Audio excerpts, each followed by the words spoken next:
Yes, that's London. Yes. We're very high up, aren't we? Yes. Oh, there's the phone. Ta-ta.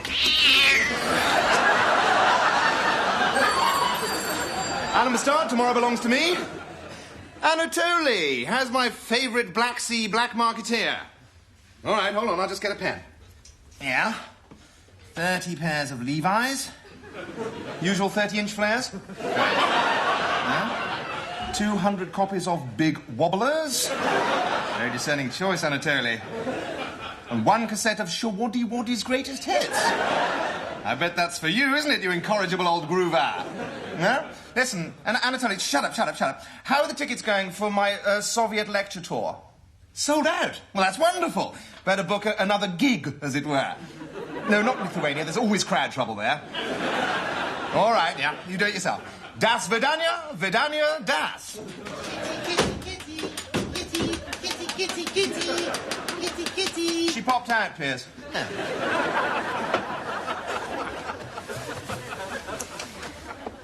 Alan, do you remember what you said about not letting me go to Russia with you? Yes, I do, Piers. And I can recollect back further than half an hour, unlike you. And the greater freshwater scallop. Even though you know that I've always wanted to visit Moscow. Yes, I know, Piers, and I did ask the Foreign Secretary to put in a good word for you, but apparently there's a new IQ stipulation in the visa form. You have to be in double figures. Well, you're a stinking fibber. I'm a what? Because I have just been invited to Moscow for Soviet relief. It was a hell of a way to go for a hand job, Piers. No. Soviet relief is a charity I'm working with. We've raised £1 million for medicines and foods for the Russian poor. Yeah, i.e. the entire population. And I have been invited to meet Mr. Gorbachev at the Kremlin. The Kremlin, Piers? You're going to meet Gorbs? I knew you'd be jealous.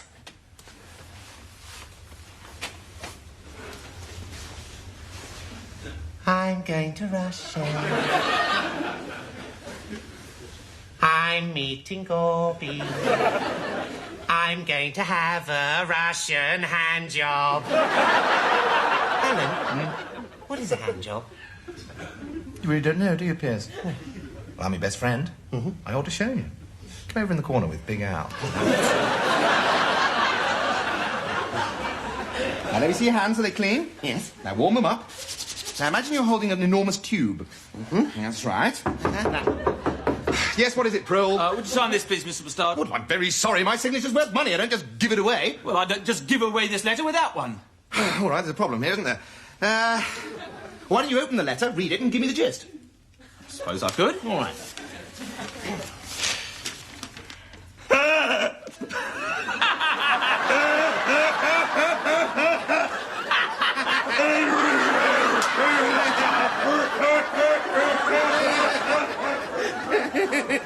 I don't know what you're laughing at, Piers. This is serious. What is it? This is to notify you that further to the Queen's 17th Lancers being transferred to the Middle East, your territorial army unit is hereby ordered to replace them. In Northern Ireland. No. Northern Ireland, that's dreadful. That's a dangerous place. Yes, I had heard, Piers. People get killed there. Really? I never knew you were in the territorials. I'm not. It's addressed to you. But what about my Soviet hand relief? Oh, I've forgotten all about that, Piers. All right, assume the position. Close your eyes. And say, give it to me, big boy. Give it to me, big boy. All right. There.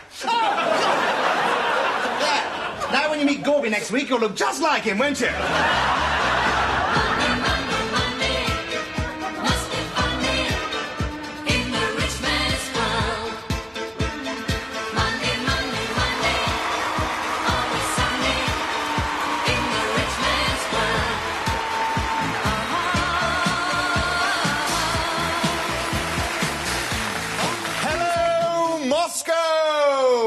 Привет, Москва.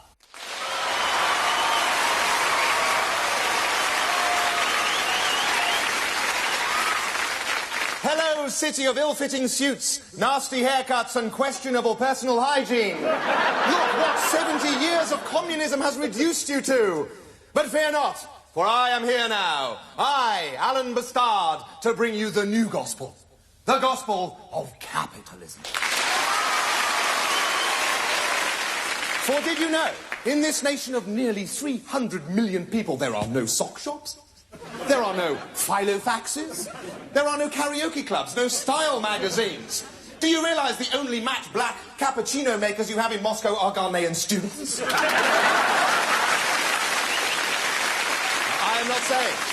I am not saying no one in Russia is producing profitable irrelevancies. This trainer, made in Leningrad, is every bit as good as the Western product, and your Russian factory is turning out 1 million shoes a year.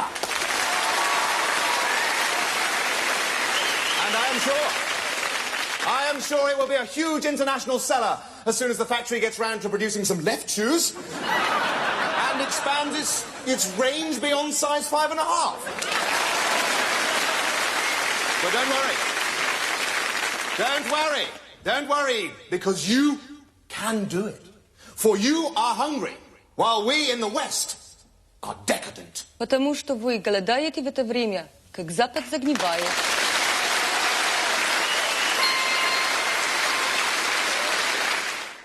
We have turned aside from the path of the true God, the market. For make no mistake, the market must be your new God. Whatever people demand, you must supply. And hang the consequences. What the hell? Turn all the rainforests into hardcore porno mags. Give Ben Elton something to write a new play about. Remember, God is dead. Marx is dead. But the market is immortal. Thank you. And now, before I answer any questions, let me just remind you that this series of lectures is available on a set of 10 video cassettes. $100 each or $1,500 the set. And now, any questions, Moscow? Mr. Bastard, we don't have any video players. Well, young man, this is your lucky day. It's a rich man's world. You do not know what a privilege it is for me to be your interpreter. I think you are the most wonderful and exciting man I've ever met. Well, Ludmilla, it's rare to meet such a shrewd judge of character. I think there are many wonderful things in the West. I hear there are color televisions the size of a packet of cigarettes. Mm-hmm. How is this possible? Well, it's supply and demand, Ludmilla. If people wanted a packet of cigarettes the size of a television set, they can have that too. Do you mean if I were in the West, I could have anything I desire? As long as you had the money. Why? What do you want?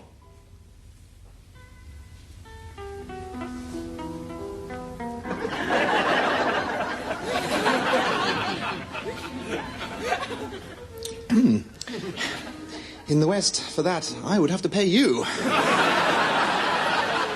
on, then.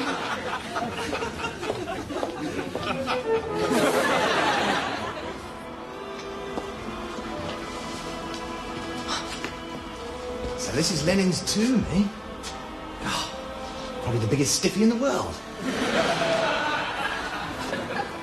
Look, isn't it a bit public in here for all this sort of, you know... Don't be silly. President Gorbachev had it closed months ago. Of course he did. Doesn't want people coming in here getting revolutionary ideas, does he? So? Yeah. Where shall we do it first? On a floor? Against the wall? Or on Vladimir Ilyich Lenin's actual sarcophagus? What do you mean first?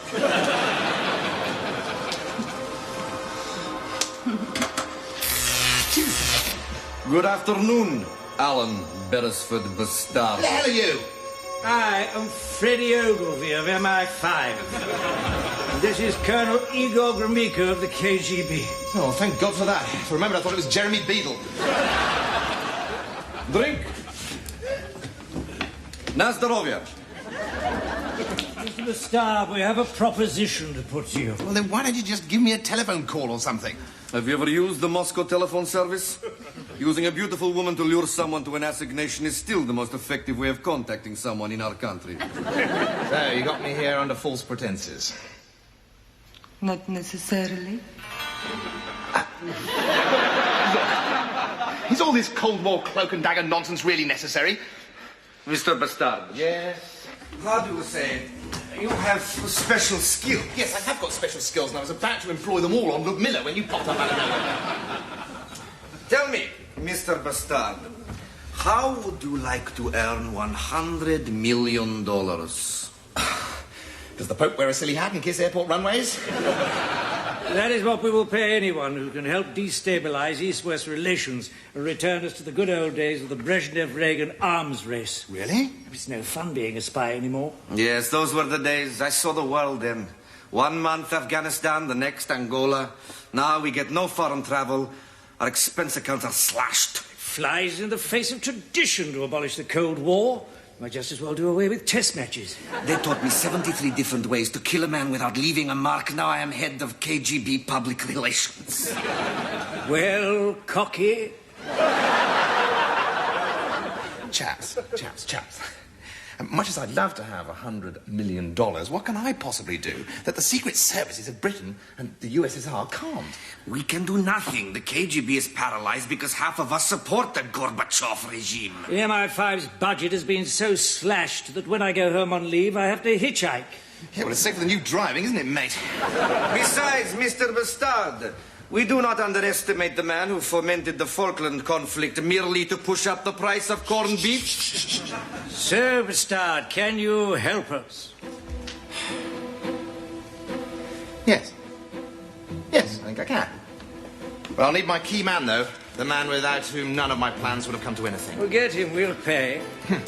I'd love to, but unfortunately, he's just been grabbed for military duty. Well, give me his name, I'll get him deferred. Certainly. It's Lieutenant Sir Piers Fletcher Dervish. He sounds like one of those eccentric British heroes we read about. So, Mr. Bastard, how are you and your brave comrade going to achieve our little objective? Well, there's only one surefire way to destabilize East-West relations and rekindle the Cold War. What? Assassinate Gorbachev, of course. It's unwise to tell Irish jokes to suspects you have halted at a roadblock. It is not a good idea to drink in a Republican bar while wearing your uniform. Piers, you look fab in your uniform. Hello, Sarah. So, what can I do for you? I'm afraid Alan's still in Moscow. It's you I've come to see, actually. What do you mean? Well, I've got this little problem. And I wondered if you could sort it out for me. Well, if you have a problem, Sarah, you should really talk to your own MP. And who is he? Alan Bastard. Oh, well, he's in Moscow. Can I take a message? Yeah, the message is... Drop the silly little boy act, Piers. I know your sort. The quiet, smouldering type. Do you know, the one type of man that a woman can't resist is the man who doesn't seem interested. Oh, but I am interested, Sarah. I'm interested in stamps.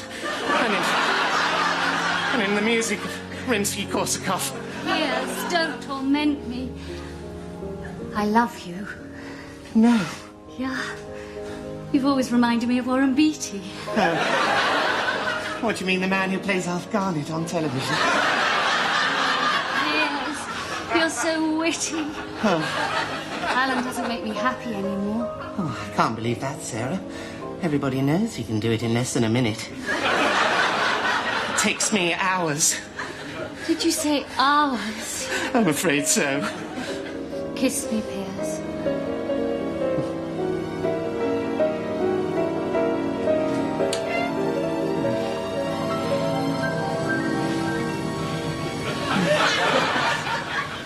What are you doing?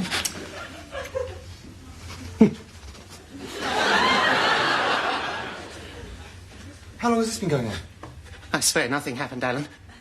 We were just kissing. Piers, don't lie. Our love had to come out sooner or later. What? No! I just came back to tell you that I've managed to fix it so that you're not going to Northern Ireland after all.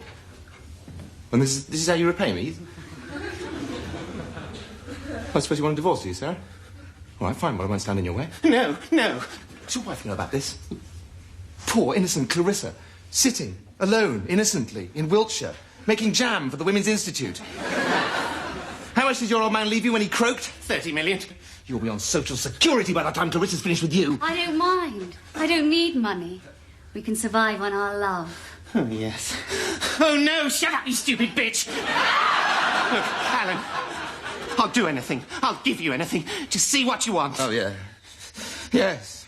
You think some mere material bribe can in any way compensate for you cuckolding me with my own wife in my own office? I'm sorry, of course it couldn't. Although I have always rather fancied the Holbein you've got hanging in your hall. Take it, it's yours. And I want to be in your party when you go and visit Gorbachev next week. Right, I'll go down to the travel agent and get you a ticket right away. Don't go, Piers. Oh. Get out, Piers!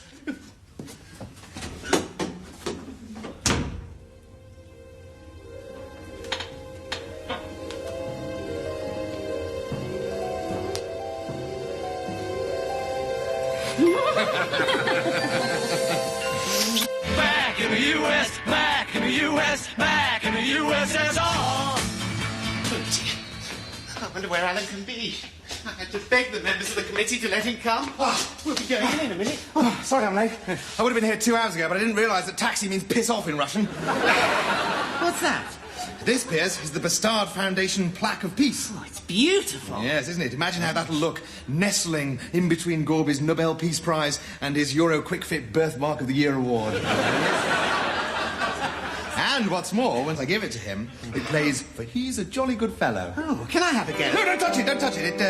It only goes off once. Look, I'll set it now there. It should go off in 15 minutes. You must all be searched before you go through. Very well, I've got them to hide. Piers, hold the plaque. There, you see? What? No, I'm allowed to carry that gun. It's for my own personal protection. Don't be ridiculous. Colonel Gromyko himself gave me permission. Oh, and my apologies, Mr. Bastard, for this unfortunate misunderstanding. You may now go through and meet the President. Yes, come on, Alan. We mustn't keep them waiting. Absolutely not. I'm a British Member of Parliament. You think I'm going to go in there and pay respects to a man who employs trigger-happy thugs like you lot? What does he think I am, a Lithuanian? Please, Mr. Bastard. It was a simple mistake. After all, we did not just shoot you out of hand like your SAS in Gibraltar. Yes, come on, Alan. We've got to present the plaque of peace. Absolutely not. You do it. No, I couldn't possibly. No, Piers, it'll be great. You go in there and once the music starts, believe me, you'll bring the house down. Yeah, all right. Bye-bye, Piers. All right? I think we better taxi the hell out of here.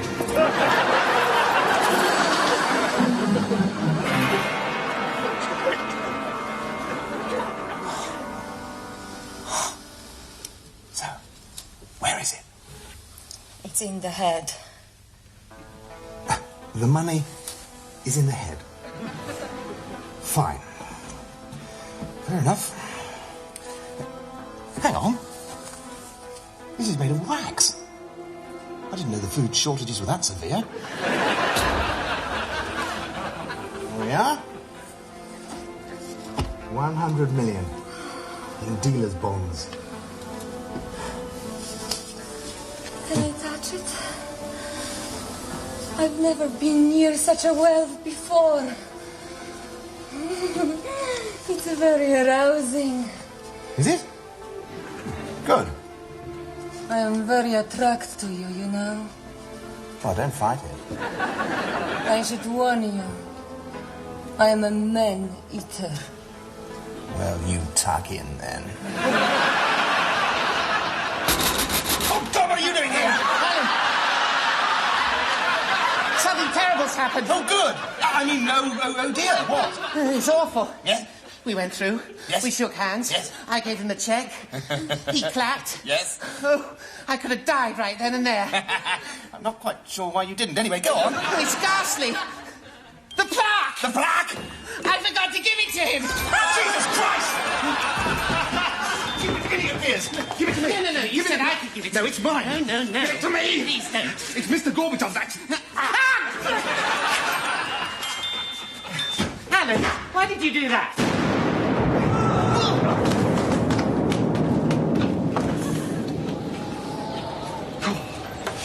Well, here's another fine mess you've got me in. I'm sorry, Alan. Still, it's very exciting working on the first fast food restaurant in Siberia. Oh, yes. Very fast. Doesn't open until 1993. Well, I expect we'll have an appetite by then. Well, that's another day over. Yep, 3 days gone. Only 99 years, 362 days to go. Still, we're lucky our lawyer bargained our offence down to second-degree murder, or they'd really have thrown the book at us. Absolutely. Ooh. Oh, God. Oh, look, Alan. More prisoners. No, Piers, that's the queue.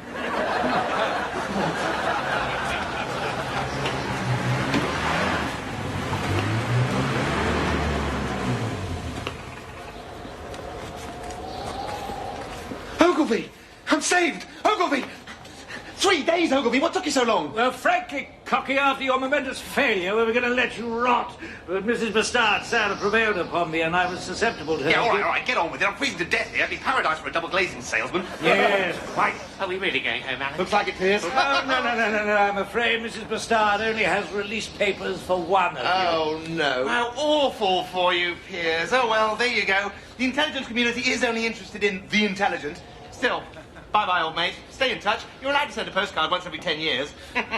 Be brave, Piers, be brave. Well, goodbye, old chum. Yes, goodbye. Don't forget me. Well, Oh dear. Oh, dear. Oh dear, oh dear. Oh, I've had enough of this.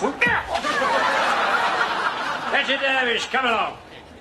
Me? Yes, you evidently, Mrs. Bastard wants you. What? I'm going home. no. You're staying in Siberia. I'm going home. Is there anything you'd like me to give Sarah for you? Come on. Right back to civilization. It's ours and ours. Sarah, why are you doing this? Because I can.